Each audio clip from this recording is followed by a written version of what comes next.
there, fellow travelers on this journey we call life. My name is Brittany, your guide through this incredible story that we share on Do It Scared. Today we are diving into an episode that is not just important, but it's actually a pivotal chapter in the story of a remarkable individual, Matt Jones. This episode we're about to explore is titled Villain in Training. Now, before we jump to conclusions, let me assure you Matt is anything but a villain. But sometimes life deals us a hand of cards that's hard to imagine. The first 17 years of his life is filled with trials, tribulations, and challenges that most people don't encounter in an entire lifetime. In this episode, we're peeling back the layers of Matt's early life, his childhood, and sharing the experiences and circumstances that set the stage for his remarkable journey. It's a story of adversity, a story that might help you understand why Matt is the way he is today. Through Matt's candid, raw, unfiltered storytelling, we will explore the cards he's dealt and how those have influenced the path he walks on today. So sit back, open your heart, and prepare to be moved. This episode is a testament to the heart of the man who defied the odds to become the incredible person he is today. Welcome to Villain in Training. Let's dive in.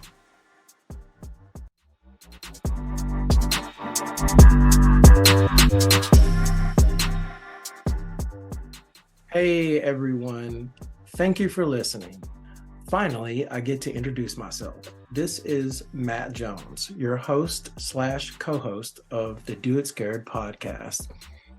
I want to give you guys a trigger warning for this episode.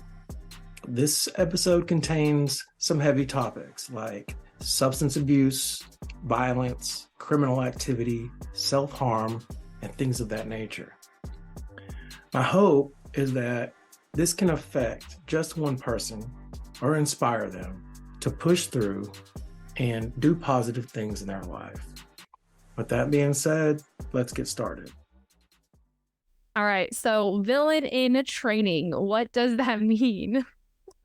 You know, I'm really kind of messed up that you called this episode that, because I am not a villain, okay? Okay, not anymore.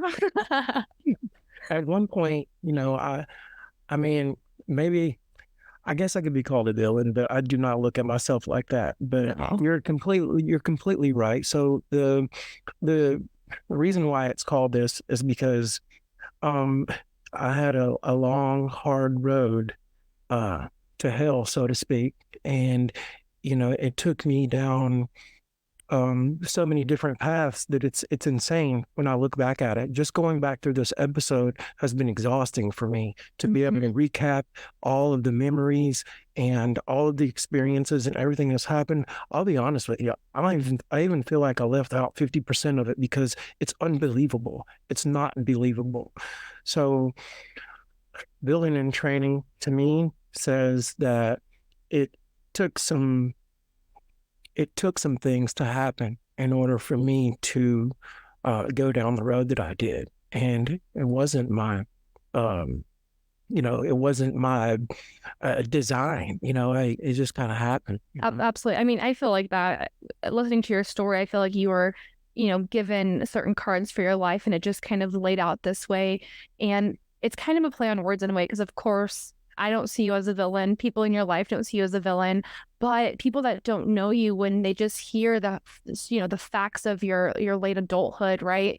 They could easily think you're a villain. So it's really in a way of we're playing on words of what people might label you. Exactly. But we're trying to have them understand why you became the way that you were. Exactly. Right. So, and it really starts with your childhood at the end of the day. I agree. You know, I was just having this conversation today on the way home from work, and one of the guys were saying that it's important to get this stuff out there because people need to know where you have been to understand why you are where you are, and to be able to inspire someone, or, you know, to get your story out there just so that you can help someone, just anyone, not to do that. It's important because people are out there making the same mistakes and going through the same hardships, the same abuse and toxic situations in their childhoods or situations right now, that, you know, they need to have hope. They need to know that there is a a light at the end of the tunnel, that they can make choices, and that they can be or succeed or choose to be in this situation. So, it was really hard for me to put this together and to go through these stories, but I'm gonna go ahead and put it down for you. So, it starts with childhood, right? Yeah. You're a unicorn, as we call you here in Nashville, because you are born and raised in this area, unlike me and, with so many people that but you are a unicorn because you were born and raised here. Right. So everybody I know is from California or Florida Hey. or somewhere. Yeah. Yeah. Represent. Right. Um, okay, I'm gonna jump right in. Yeah. Yeah, let's go. All right. So I was born and raised in Nashville, born in Nashville Memorial Hospital, and I have two younger brothers. My mom is from Minnesota. She was her family moved down here several years before she did, and she moved down here as like 18 years old or something like that, and was a waitress at one of the local restaurants in Hermitage. And my dad, on the other hand, his family was a farm family. They sharecropped like the Hermitage property and several hundred acres across, and in that vicinity of the Hermitage. And back in the day, which this area is completely retail, grown up. You would not believe me if I told you this, but where Lebanon Road and Old Hickory Boulevard cross, it used to be just a one-lane tar chip road right there, right?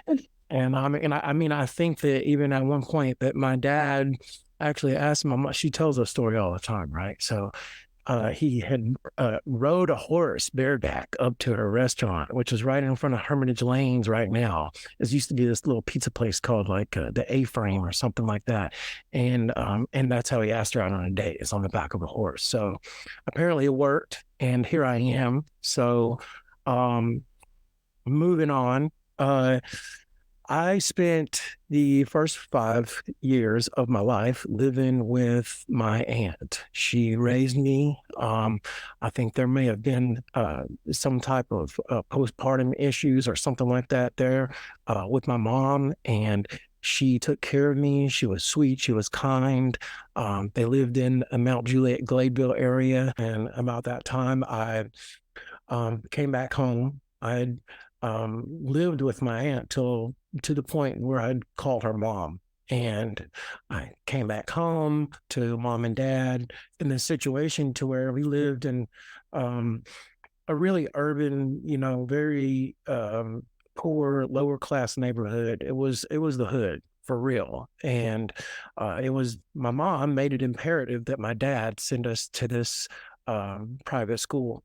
So, whatever was going on there for us to have the resources to do that. All I know is our rent was like $75 a month, and we lived in this place that had holes in the floor and was up on, there were literal stones holding this place up together and like shingles falling off the side of this thing. But we were going to a private school. So I can remember going to this private school and being the only kid walking around in, dollar store Velcro sneakers, and everyone else, wearing, nice slacks and iron shirts. So there's this, contrast that I'm weighing out there from this situation through this whole time, at least when I look back anyways. So we stay in this Christian school. At the same time, we're living in this a poor neighborhood. We're the only white people that lived in there. The family on my dad's side are farming the surrounding 200 or 300 acres on the Hermitage property. And it was a big farm family. It was nice. We had, chicken dinners on Sundays, and all the people in the neighborhood would come and help, and it was beautiful. And then there's this other side, like weeknights during the week, or coming home from school. My Uncle Kelly would drive me to school. He was a junior and a senior when I was kindergarten, first grade at the same school. And we would come home and, every once in a while there'd be this, knock down, drag out, or there'd be helicopters buzzing the house, or there would be some strange person parked in the yard and, some type of, situation where we're locked in the bedroom, or it would be yelling and screaming and, breaking things and knock down, drag out violence and, us going to stay with grandparents or aunt for a couple of weeks. So, um, at some point, from every weekend, it's a trip to Granny's or a trip to church or hanging out with my aunt. Um, during these times, it's always like, it's beautiful when I'm with my aunt or my grandma or I'm at school, but at home is crazy. So I'm having these conversations like, um, I can remember like, do you remember like the sitcoms from the 80s? Like, that was like this time. It was, Growing pains, right? yeah, right. Exactly. Growing Pains, Mike Seaver. So that's the way I wanted my family to be, is I wanted that. I can remember being, 9 years old and having a conversation with my aunt about, what, when I grow up, I want my family to be like Growing Pains. So that's, that's what I thought about. That's what I dreamed about when I was a kid. We, um, went on in that situation. And when I was around 10, 11, something like that, my dad buys a farm in Trousdale County. We move up there and it's us getting away from the city. We changed from a private school to public school. Um, and there's this immediate role reversal with everyone. Like, within just a few short weeks, we go from private to public school. My mom kind of slacks off on going to church. My dad gets saved from being a violent, drunk, into the various nefarious activities to being a full-fledged, respected businessman in the community and not drinking anymore. He hasn't had a drink to this day. Wow, that's So really is an accomplishment itself, though. yeah, it's a big deal. Wow. I mean, like I'm blown away by it myself, just thinking about it. He's an inspiration. So, my mom, starts going down this path that I haven't seen her going down. She's gets a job at some gas station in town. Um, there's, they're smoking weed, they're drinking, there are these people around the house all the time, and there's this guilty by association thing beginning to happen. At this time, I'm just starting junior high. I'm playing football. I'm just starting to make new friends. It's tough there because when we make this change from private to public school, like in the private school, like nobody even cussed there. Like the kids, like It's true. I mean, they didn't. They didn't. Like if somebody said like a bad word, they told on you. When we get up there, it's like, hey, you walk into the bathroom, there are people smoking. You know what I mean? Like for real. It's a different world. It was a different world. So immediately there's this there's something going on, whether there's a betrayal, there is a some type of activity going on there, and my parents divorce right at that time. And dad, moves to Lebanon, begins to build a big horse stable out in the park, and my mom's her own thing, and we immediately start back and forth in it from moms and dads. So dad's kind of there, but we're living with mom. Dad's doesn't really have a place. So junior high, we're back and forth, from Lebanon to Hartsville, half the year here, half the year there, half the year here, half the year there. So from the time we moved from the private school, I had changed schools probably 4 times before I got in high school. Yeah, and I mean, ninth grade is where I think to me was like the pivotal year of you going down a certain path. Like to me, anytime I hear your story, like high school is it. Like that put you down a path where there was no turning back for this foreseeable future for years and years and years. So let's go to ninth grade. So yeah, there's no doubt about it.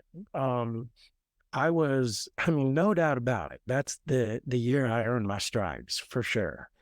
As a villain, you might say. So I had I made choices there that, I always have this huge conscience, it's as big as this house, and everyone else, I feel like, they're just okay with whatever they're doing. But for me, I'm left with this huge, amount of guilt, and so I can remember, being 14 years old. I had never been caught. I mean, we're getting stripes for cussing, right? We're getting grounded and beat for just saying bad words. And at this point, my dad was gone. So, I figured it's a great idea to sneak out and go to this party down the street with a little friend of mine that had talked me into it. We sneak out. Anyways, I come back in at like 3:30 in the morning, crawl onto this window. That's like I'm in the basement room. So the window's way up high, and I'm trying to crawl in, and I'm halfway in this thing, and the light clicks on, and I look around. It's my dad. And he's like a 6'4" monster, I was scared to death of him. And, I knew it was over. Like a huge yellow streak just went up my back. And so to round the story up, I had basically got caught for everything in one night. Busted for smoking weed and taking pills and being drunk. I even lost my virginity that night. They knew about that somehow. So it was extremely embarrassing. I had all these hickeys on my neck. And, a couple hours later, after, the worst beating of my life, my mom gets me up and says, "Hey, you're going to school today. All right, you ready?" And can barely hold my eyes open or even walk. And the first period is ag class. So I've got my shop teacher in there. Everybody in the whole class is quiet because they're like, wow, what's going on with this guy? Like, I look like he'd been beat up, raped, and some more stuff, which pretty much probably had. But he kept me in the shop class for the rest of the day. Like, "Jones, you smell like alcohol right now." And I'm like, "Yeah, well, that's because this happened last night." And so he kept me back there and probably saved me from who knows what, or I don't know. It may have been a pivotal moment for me. So anyways, a few weeks went by, and the smoke cleared from that. And it was constantly this thing where, my mom, would there be drinking and drug use, and then my mom, and she'd be with it, and then she'd call my dad and say we're drinking and using drugs after, basically introducing us to it. And a couple of days go by, and I can remember, like, we went on a horseback ride. It was just us two. We rode up the road, saddled the horses. We were in the neighborhood there where the house that they had bought. And my mom was like, "So do you know how to roll a joint?" And I was like, no. So, naturally that's going to be my answer. I'm pretty sure she knew what my answer was. So she was like, okay, she got it out. She folded the paper, showed me how to do it. And we smoked a joint, like, with the horses right there. I thought it was the coolest thing ever, right? Back then I was like, okay, I'm in there, right? Smoking weed is the greatest. And so we get back to the house, and, she explains how to, de-seed it and, break this whole bag of weed down. And that was that. It was cool. I'm on, from then on, it was, mom's house is party time, so eventually the football dropped out of the picture, the sports, the good crowd dropped out of the equation. And even at school, people who were coming up to me that I didn't even know, like, "Hey, your mom hangs out with my dad." And, I'm actually, into this crowd, it got to have this reputation by default. Yeah, I mean, it's just crazy to think, like, in ninth grade, I don't even know what I was doing. Like, that's just a lot for that age to even handle. And then even in 10th grade, like, your 10th grade year is probably one of the most remarkable years, in my opinion, of just this thread of people in your life. And so let's go into 10th grade, that sophomore year of high school now. So this thread, it's crazy to me because, I mean, before I even go into it, Mr. Oliver, like, he's been there my entire life. He wrote me a letter probably once a month while I was in prison, held me down, bought me art supplies, inspired me, was the most kindest, supporting, uplifting person that I've ever known in my entire life. So, with that being said, I vandalized a daycare when I was, still, I think this was around 14, 15 years old or latter 14, that same year. I know it was like right at the beginning of my sophomore year because I did my whole sophomore year somewhere else because of this situation. And it was an accident. We had snuck out, me and a friend, to go see some girls in town. I was spending the night with him, and on the way back, we jiggled this doorknob, and it happened to open. And we went in there. The place, there was nothing there for, well, what would be, we thought we were breaking into Fort Knox or something. So on the way out, I grabbed the fire extinguisher and sprayed it at him. And then he went and grabbed the fire extinguisher and sprayed it at me. So we had this big war in there. And then the next day, on the way to school at 9 a.m., walking, a cop stops by us. We're both got yellow fire extinguisher dust all over our tennis shoes. And he asked us if we seen anybody selling the vacuum cleaners. We're like, no, no, no. I think he was just looking at our shoes. But anyways, a couple of weeks later, we got caught.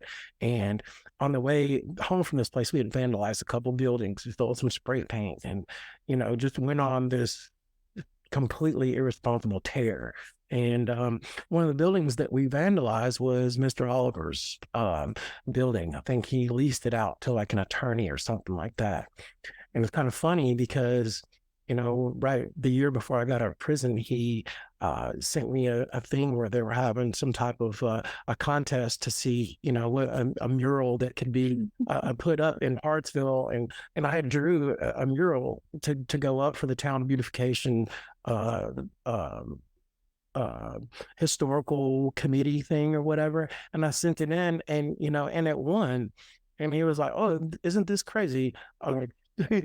He's like, isn't this crazy? Like 25 years ago, you were going to jail for vandalizing the buildings in town. And now they're paying you thousands of dollars to do it. The foreshadowing is crazy. Yeah, right. So it was crazy. And he's been, so awesome. And he's still here every day. Like, been a huge advocate for my positive advancement here. So,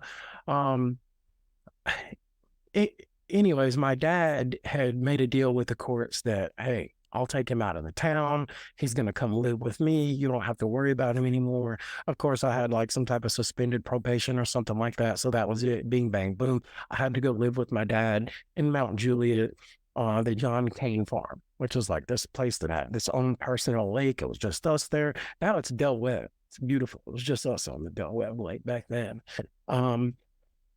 So during that time, it was party at, every time I got to go to mom's, it was, where's the cigarettes? Where's the weed? Where's the beers? Where's everything else? And then back to my dad's where it was, lockdown.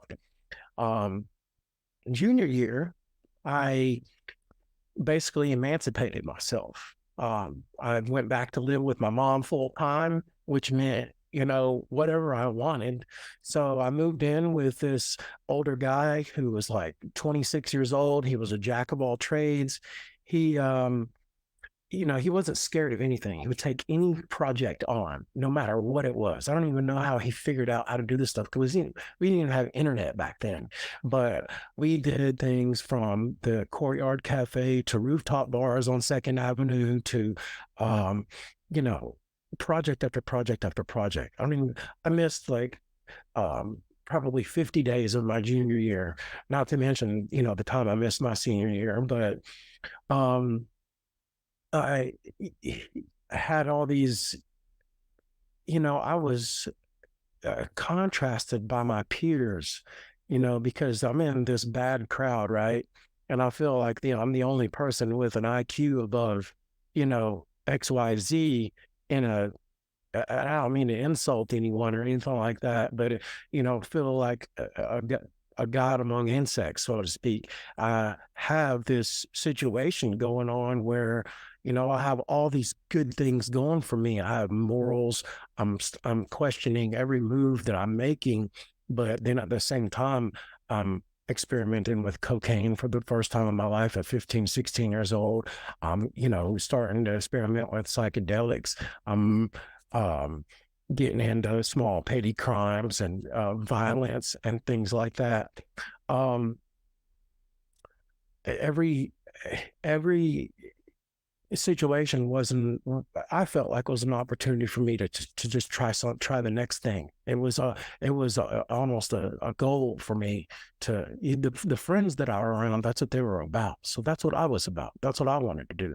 At the same time, I'm trying to, I don't want this. I want to do something, I want to, hey, make something more of my life. Um, my dad gained custody of us about halfway through this period of time. I mean, that's coming because he's not going to have that. So we, he had acquired a property in Waverly, Tennessee, which is about another hour on the other side of Nashville, as Charlesdale County is. So we're like an hour and a half, 2 hours away at this time.